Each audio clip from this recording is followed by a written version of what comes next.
Serving as the moderator for our contest today is Sadie Frericks. Sadie is last year's state winner and national contestant from Stearns County. Last January in Hawaii, Sadie represented Minnesota well against winners from all over the United States during the AFBF YF&R discussion meet.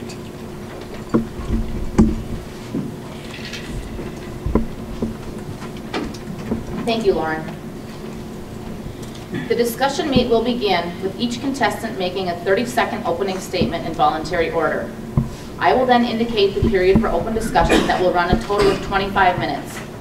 The timekeeper, Becca, will indicate by standing or holding up the sign when 20 minutes of open discussion has elapsed. When Becca indicates the 25-minute open discussion has ended, I will stop discussion and call for 1 minute of quiet time, allowing the contestants to consider a closing statement.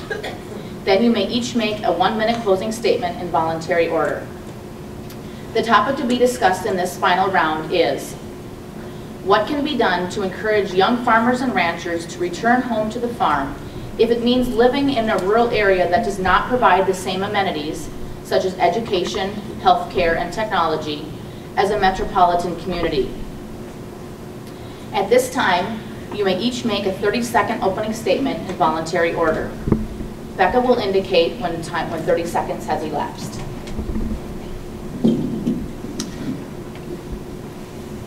If you were to ask one of my neighbors from little bitty Ridgeway, Minnesota to take a job in downtown Chicago, they'd probably turn you down. They'd say, "There's nowhere to park my truck, there's nowhere to ride snowmobiles, there's nowhere to hunt." They're only focused on what downtown Chicago doesn't have. And that's the problem we have attracting young people to rural Minnesota. They're only focusing on the negative, what rural Minnesota lacks. Today we must change that throughout the course of our conversation, discuss ways to advertise what rural Minnesota has to offer.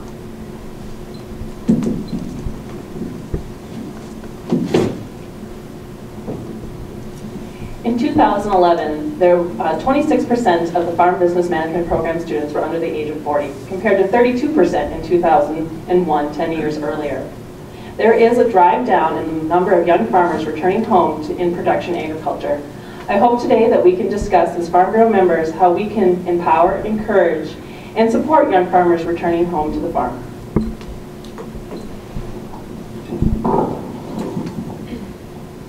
We all remember the good old days, the antique tractors, model cars, and even the way our grandparents used to farm. However, how many of you in this room remember the good old days when rural Minnesota was referred to as Greater Minnesota?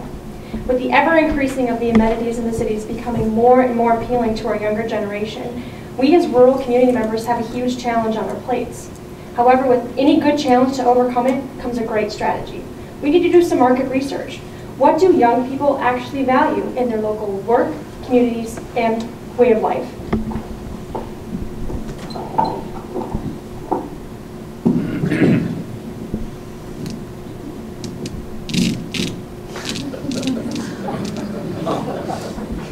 Riding a campus commuter bus at the University of Minnesota from St. Paul to Minneapolis, I got in a discussion with somebody about dairy farming, and they said, "Isn't that a dying industry?"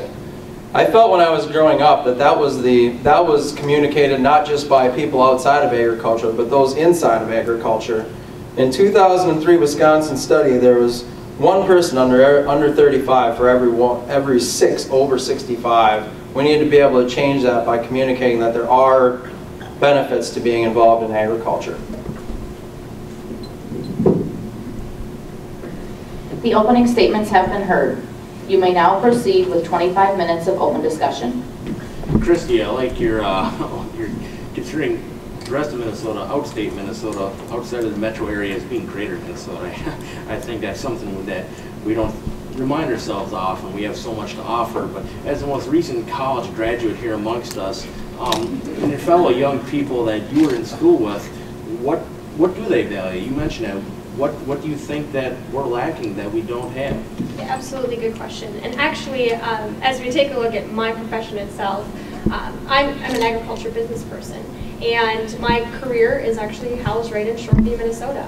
Our farm is actually in the most metropolitan area that you can probably have a farm, and there are 13 dairy farms left. So we have a very unique situation, actually, and that the value added part of that is just the fact of careers, and the foundation and the success of my career itself relies on rural Minnesota.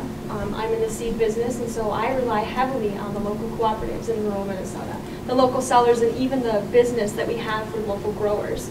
And, I mean, that's just one perspective, though. I mean, Tim and Emily, I mean, you come from an obviously different area of Minnesota. What are some of the things that you guys value in your location? Well, we're actually very similar to your situation as well, being in a county that is increasingly becoming more urban than rural. And, when we were returning back to the farm, amenities were not something that was forefront on our mind. I really liked, Glenn, in your opening statement, talking about the analogy with Chicago, where we're always thinking about the negatives of our communities.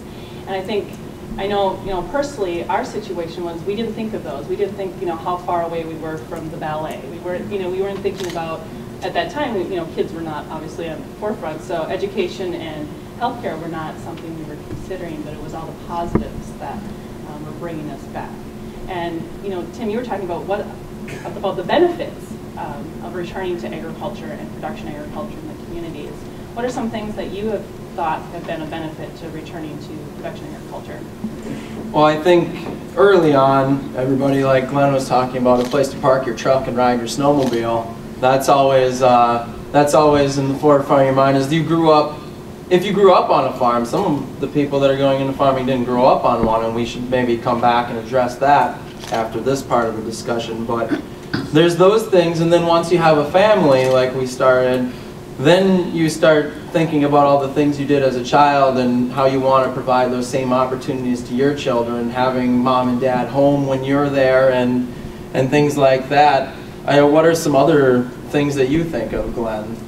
I think of all the things greater Minnesota, let me use that, Minnesota has to offer, and I don't see like I'm missing out on anything, kind of like what you said there, and that's my fundamental question here I think we need to consider is, are we really lacking the amenities that young people are after? I mean, look at advances in communication and social media. I mean, you can connect with anybody around the world. We're hardly isolated if we choose not to be, and obviously there's parts of the country that are rural and where we're at, even down in Winona County, where metropolitan areas of Rochester and La Crosse are not that far away, so maybe that, changes our perspective personally, but other things, as we look at state of Minnesota, do we really lack anything? Even if you're into arts, I mean, a lot of people think of small towns, they don't have the arts and the culture, but even that's flourishing in many small towns in Minnesota too. I'm at a loss. What are we missing here? Well, I think one thing that is vitally important is health care.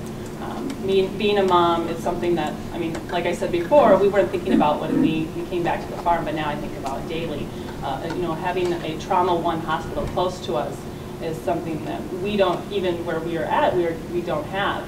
And recently we had a son that had to go in for surgery, and just trying to figure out a specialist that would work with our health care, provided our insurance that we have, and all that was just a nightmare. And so making sure that healthcare, I think, and supporting those local nonprofit hospitals and keeping those in rural areas, I think, is vitally important, and an issue that we need to address in the Bureau. And that's a great challenge that you bring up, Emily, about things that don't just affect rural young people that would want to go into farming, but almost anybody, is healthcare. And I think that's one of the big things that we need to address in getting young people into farming, is that the healthcare is so expensive to be self-insured that you almost have to have, you or somebody else has to get an off-farm job to be able to make ends meet, because you're paying so much more in healthcare. And is there any way that we can address that? Well, I think that's what's great about being part of an organization like Farm Bureau. We've long advocated for rural health care, maintaining funding, for both infrastructure, roads, getting to the hospital, and for rural health care itself, encouraging doctors and programming to get doctors to go practice in rural Minnesota. And I think that's one thing Farm Bureau members can be really, really proud of. And but people don't know that we're working on that behalf, and maybe that's another thing we can let young people know that this maybe is an issue now, but we're working on it. It's going to get better, and we need your help, and we need to get their input and bring them in. I want to talk a little bit about communications and stuff, and how are we going to communicate some of these challenges, or maybe ask young people what they're lacking. Christy, I'm curious your thoughts on how do we connect with these young people, maybe let them know that there's real opportunities in rural Minnesota. Well, and I think you bring up a great question, and kind of tying in also with the discussion we had earlier about healthcare. When I think of healthcare, automatically I think of regulation. And I mean, that's something that we as producers ourselves deal with on a daily basis. And we also are right now dealing with, I don't want to say it's a challenge, but an opportunity that we have an urbanizing legislator. That we as Farm Bureau members have a key and unified voice within our legislation that is happening to urbanize. And when we look at communication itself, the Farm Bureau has provided, I know our area, a lot of great opportunities with Adopt a Legislator. And I think initiatives like that can really help increase and have a unified voice with our local areas and our local representatives to build upon that infrastructure, to voice our concerns about healthcare, and to build upon other areas of opportunity for young people to come back. Tim, where do you think we should be going to talk to these young people? Where are our key population centers? Or what are the groups of young people that we should be targeting? To let them know that there's opportunities here. Who should we be talking to exactly?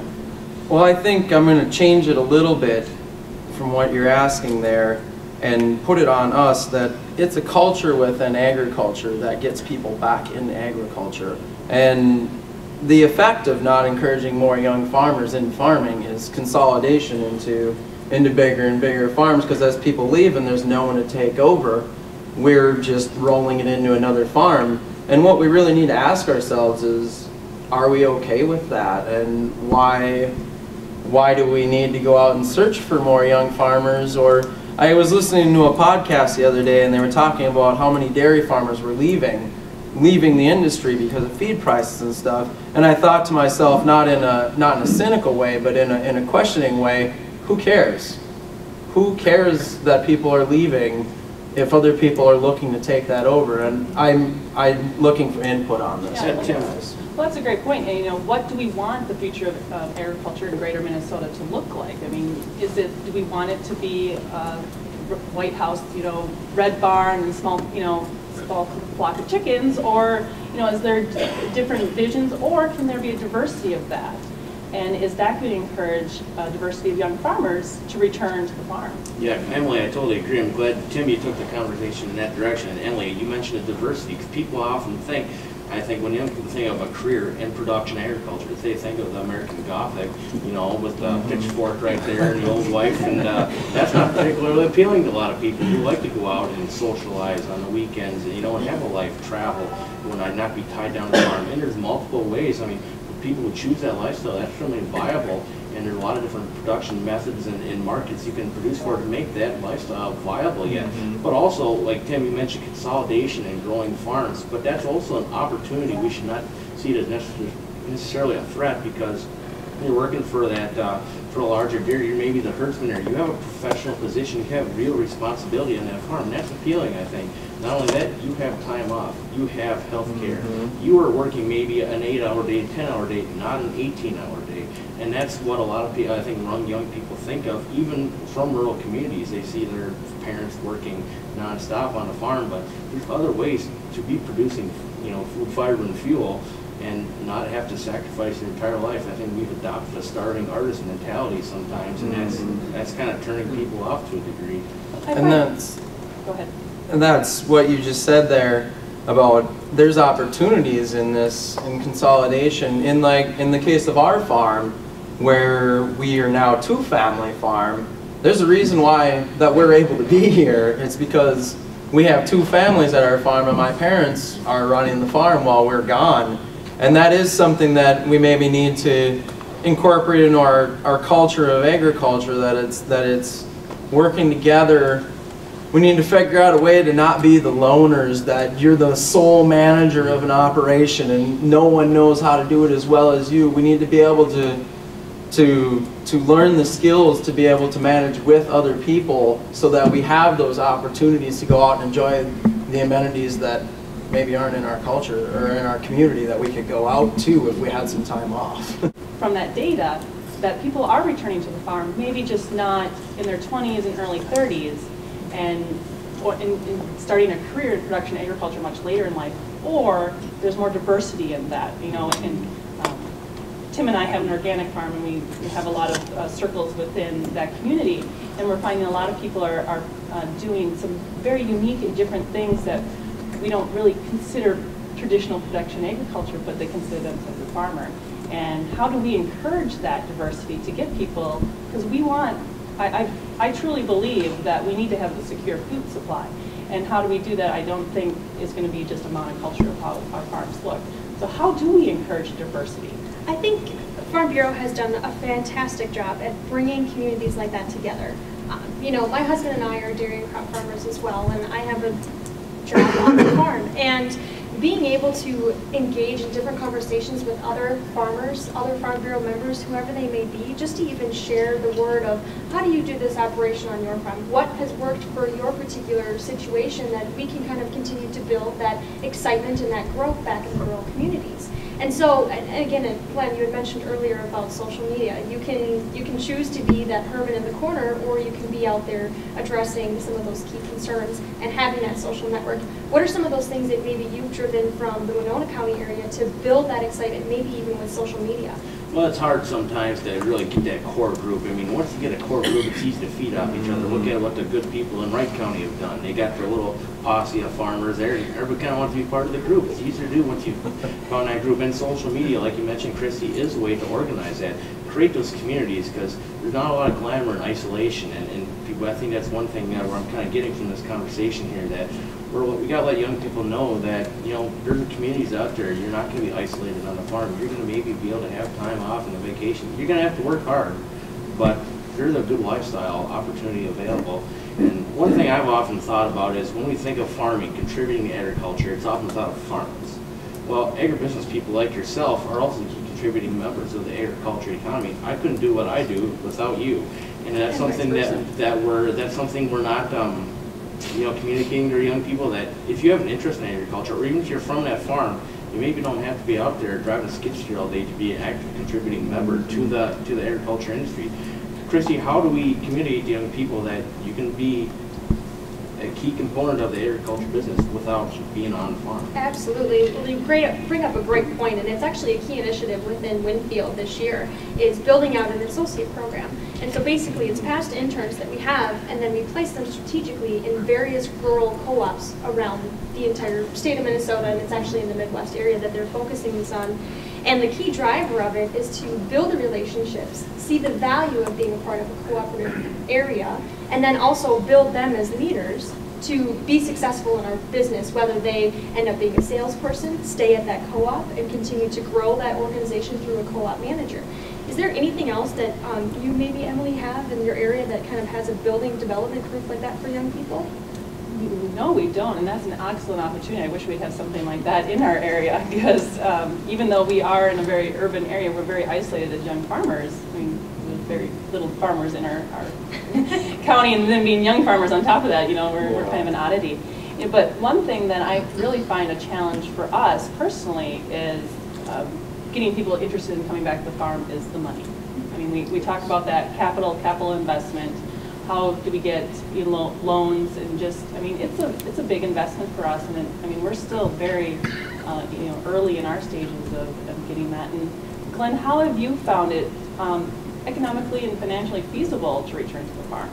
A lot of hard work, sacrifice, you know, and for some people that challenge is appealing, other people it's a turn on, you know, and that's and maybe the challenge associated with getting financing and starting an operation is something that's turning people off, or maybe to appeal to somebody. But I think we got to be realistic too with our young people who say, "Well, I want to be a farmer." Oh boy, that sounds great. And you got the romantic, you know, just being a farmer. We got to be real at the same time and say, you know, I want to be an NFL quarterback too, but not everybody's going to be one. You know, we got to be realistic with them. I mean, going forward, there are going to be less farms. There are going to be less people that are farm owners. And there's opportunities on the other side of that in this small-scale niche market thing. But I think we need to be realistic with our young people and say, this might be a better opportunity for you in agribusiness. And that's something I look back in my own farming career. You know, I'd maybe be farther ahead now if I'd worked for somebody for 2, 3, 4 years, you know, built up a little nest egg instead of having to sacrifice a lot of my life to get started farming. You know, I think being realistic is going to be important. One other thing I was thinking of too here is that we have our own way of talking. We have our own culture kind of developed here. We're kind of insular. How do we be more welcoming to people outside of rural communities, outside of agriculture, to kind of be part of our team? That's a good point about our culture, and it ties in with what I've been meaning to get in here and bring up, is that you were talking about communities and establishment of them and maintenance and communities. We've talked about, I'm going to roll this all in here, but education we thought about from educating our children's standpoint, but as agricultural professionals, we need to continuously educate ourselves too, to stay profitable and to make that money that we need to be sustainable, to stay farming. And I think we build these communities, and that's where we gain a lot of our education from. Like, I ask you questions and you ask me questions on Facebook and stuff, and we learn a lot from those kind of interactions. And I think those communities, we can be the cool kids group that encourages other people. I want to be part of that community. They've got their own weird language, and they've got their own thing going, and they all seem happy in what they do. I want to join that. And I think by reaching out to people and just being friendly and including them in our conversations, maybe they don't know what on earth we're talking about sometimes, but I think we can develop that culture that sets realistic expectations by sharing our troubles, but at the same time showing the benefits to being in it. And I think, one of those ways is through our FFA programs. Tim, you had told me once a story that was very discouraging, that when you were in high school, a guidance counselor of yours told you that farming was not an industry to go into, and you had chose a different career path at that time. And I think if the schools that have those really strong FFA programs, like your community, a guidance counselor would probably no way say that same thing to a student there. And so I think it's vitally important that us, as members of our community, support those FFA programs so that we can support that culture that we've been talking about. Absolutely, and you bring up a great point, Emily. Our community, as you had mentioned, we do have a very strong FFA group, and I'm very proud to call myself a Forest Lake member person. I obviously didn't go there, but it's something that I'm actually very excited to have our children go through that particular program. However, when we take a look at it itself, the key driver to that success was our partnership with Farm Bureau. And the voice that Farm Bureau has, the status that Farm Bureau has really gained some huge momentum within our communities. Whether it's at our annual banquet that we have, where we actually have Farm Bureau members there representing Farm Bureau, talking about safety, talking about the rural opportunities within our rural communities, different things like that. Have you guys seen anything that maybe we could bring back to, or how we as Farm Bureau members on our county levels can partner with those FFA programs to kind of strengthen that key area of opportunity? Well, our county, we're in the works of planning something for all the way in the next year already, not this coming year, but further on even, of doing a joint fundraiser with our FFA to be able to provide opportunities for those kids to go to Washington, to places like that, and to have the experiences that they and their parents maybe can't afford. By raising those funds for them, we can help them out. Absolutely. One thing we've talked a little bit about is you're focusing on bringing people from outside of rural communities, outside of agriculture, back to the farm. What about the rural kids in FFA that are not choosing a career in agriculture? Why is that? Why are they not, even farm kids, not choosing a career in agriculture? I mean, obviously not everybody's going to do what their parent did growing up. That's unrealistic to assume as much, but it seems like there's tremendous attrition. We got kids in FFA, formerly known as Future Farmers of America, who want nothing to do with agriculture once they get out of it. Why is that? I mean, that's kind of a question for all of you. That's a great question, and that kind of goes back to the culture of farming. And in this room, we're a lot of people who are very passionate about agriculture, and we love it. But I know growing up, and a lot of farmers that I know, that there's a lot of discouragement when times are hard like this one. If you're a livestock farmer and feed prices are high, or in the past when you were a crop farmer and basically you just collected the check at the end of the year and that paid what you put into it, and maybe a couple bucks, and your wife made the rest of the money that you lived on. It's a culture out in the greater where a lot of people are telling their kids, don't do this. There's no future in it. I mean, you'll be better off if we just sold the farm to the neighbor down the road or rented it out and you went and got a job. And I think we need to change our culture in agriculture, not just the people in this room, but the greater agriculture. As we take a look at the strategic plan, I'm glad you brought that up. The change is the focus on the high school and collegiate levels of leadership. You know, I know Farm Bureau is taking a very high position on developing those high school and collegiate members to build them out as leaders. Now, whether or not we persuade them to stay in agriculture or not, we're still developing very high quality candidates for future employers. And I think as Farm Bureau's position, I think it's a great opportunity that we have to, and hopefully we can enhance it, even start maybe at the local chapter level to continue to do that. Because I've heard very similar things like that as well, that it is discouraging. And how do we as Farm Bureaus utilize the resources that we have to help that discouragement? I mean, is it working with our legislators? What's the answer? I don't know if it's a legislative fix, but it's a cultural shift. And that's not something you can legislate. There's going to be frank discussions between, like, look, Dad, I almost didn't come to the farm because you didn't make it look like it was a positive lifestyle, you know? I mean, if my kid told me that, I'd be hurt.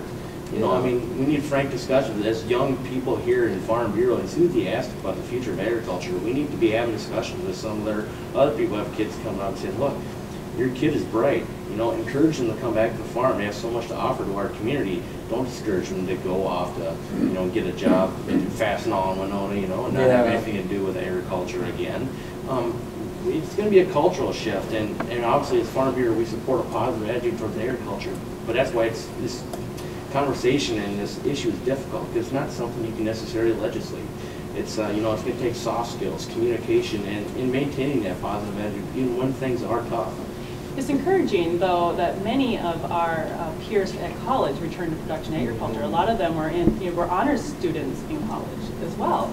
And you know, it used to be that was, you know, was highly discouraged to go back to the farm. And, you know, if you're going to be in honors, you know, be a doctor, a lawyer, be something, you know, of that nature. And so I think we are kind of on this cusp of this cultural shift. And I hope that we could, you know, as young farmers, that we can continue that, and then as our kids, you know, keep growing up, that we can continue and build that positive, you know, it's really an attitude adjustment of what we have on the farm.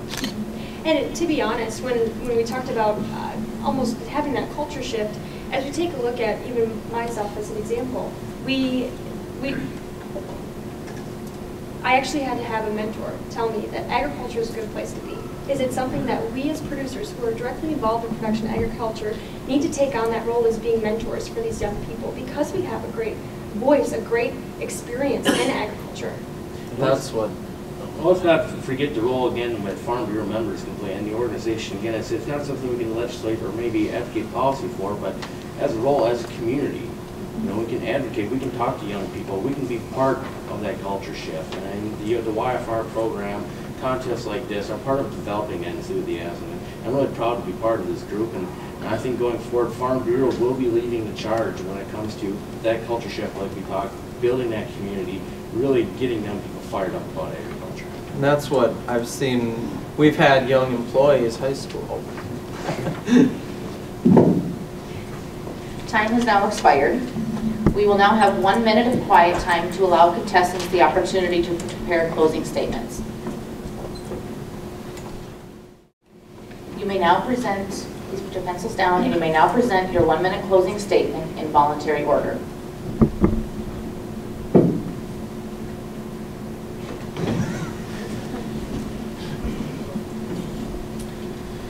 I see a time when a farmer will not live in a lonely cabin on a lonely farm. I see farmers coming together in groups. I see farmers with time to read, time to enjoy each other's company. I see a time when the kids will not go off to the city or go west, and the love of life will return to the man who tills the soil. This quote was from Hamlin Garland, a famous novelist from the late 1800s. Even then, he knew there was a better way to farm, there's a better way to be part of agriculture. Just imagine a vision he had back then, what we would become, and organizations like Farm Bureau would be part of that, leading that charge. We discussed building communities, really reinvigorating the agricultural sector, creating enthusiasm, getting those young people back in agriculture. We do that, we will see what young people know what we have to offer, and they will have a hard time saying no to the opportunity to get involved in our business.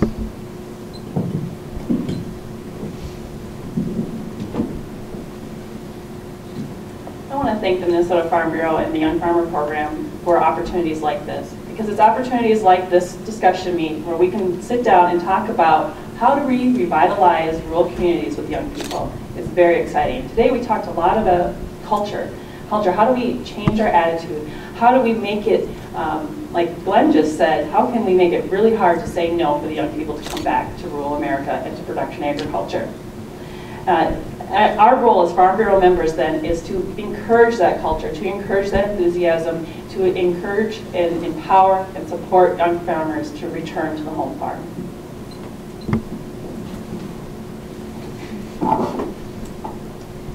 Greater Minnesota has been my home forever, and I would never see anything but that. Today we had a great discussion about culture, and culture I think is the key driver to the success of our flourishing rural communities. Today we look at how Farm Bureau can provide social interactions, whether that's through social media or even our YF&R conferences that we have. Our educational opportunities as Farm Bureau members. We have the leverage and the best resources and the best support team behind us. And we also have leadership opportunities to develop and encourage our young people to go back to the farm with some amazing personal stories. I want to thank my fellow panel members for a wonderful discussion, and I look forward to bringing a lot of this back to our local community.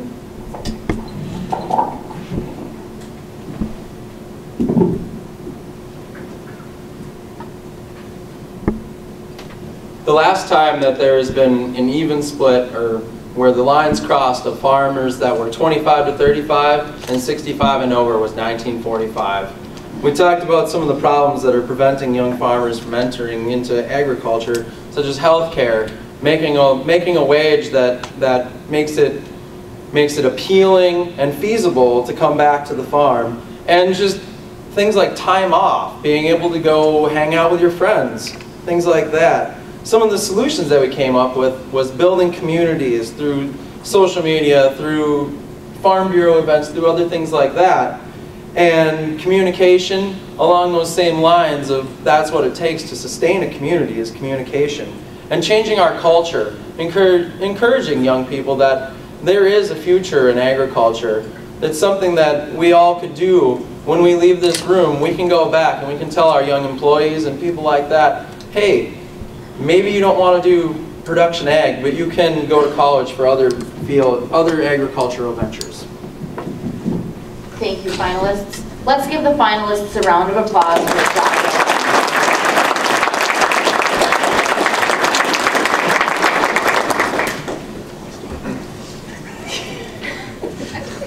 Thank you, Sadie, for an excellent job. I would like to introduce our discussion meet judges for today's contest. And judges, as I call your name, you may stand up and exit out the back of the room. Our judges are Brian Lawrence, Bob Shepard, and Rob Holden. And now, from right to left, I'd like to ask each of the contestants to just stand up and give a little background about where you're from and families and just.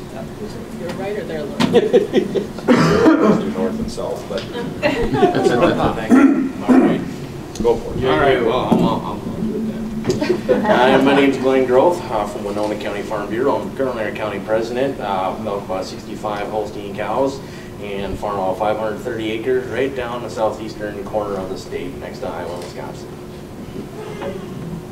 Don't hold that against me. Tim Zweber, Scott County Farm Bureau president. We have about 100 cows, organic dairy with my parents, John and Lisa Zweber. We have 3 kids, Johnny, Eric, and Hannah. And that's not the order that they're in age, but that's the order I said it anyway. And Yeah, that's about it about us. Well, I'm Christy Miron. My husband and I, Paul, farm with his parents on his 5th generation dairy farm in Hugo, Minnesota. I always told my dad that I would never marry a dairy farmer because I came from a dairy community. Well, as fate would have it, I married a dairy farmer. Dad's pleasantly happy. But beyond that, I actually work for Winfield Solutions, and I am a sales support supervisor. So go buy some cropland corn, and you'll make me happy. I think I turned off my mic. Emily's Waiver, I'm his wife. We, like he said, we have Eric, Johnny, and Hannah, and 3 kids. I work part-time on the farm as an employee doing milking and management and marketing, but I also work for the Egg Chat Foundation, which is a nonprofit organization empowering young farmers to use social media to tell their story. Since Emily turned off the mic, I will just speak up. We now ask that everyone make their way to the Grand Ballroom for the luncheon, where our keynote speaker, Wes Jameson, will give a presentation on playing to win.